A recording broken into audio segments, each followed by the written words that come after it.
కదా.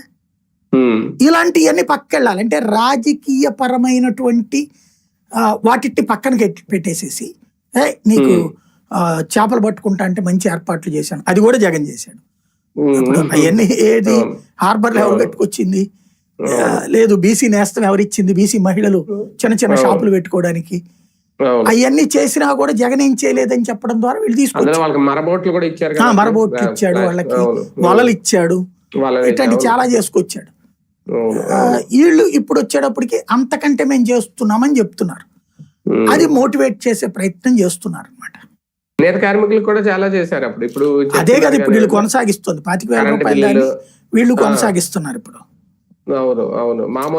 ఇంకో జోక్ ఏంటంటే ఆంధ్రప్రదేశ్ మొత్తం మీద చేనేత కార్మికుల నియోజకవర్గం అంటే ఓటర్ల పరంగా హైయెస్ట్ ఉన్నటువంటి ఏకైక నియోజకవర్గం మంగళగిరి. అవును, దాన్ని తీసుకుని ఇదివరకు చేనేత కార్మికులు నడిచినటువంటి సందర్భం ఉంది అక్కడ, చేనేత వర్గానికి సంబంధించిన. అది ఇప్పుడు లోకేష్ అక్కడ, ఇదివరకు ఆయన రెడ్డి, ఇప్పుడు లోకేష్.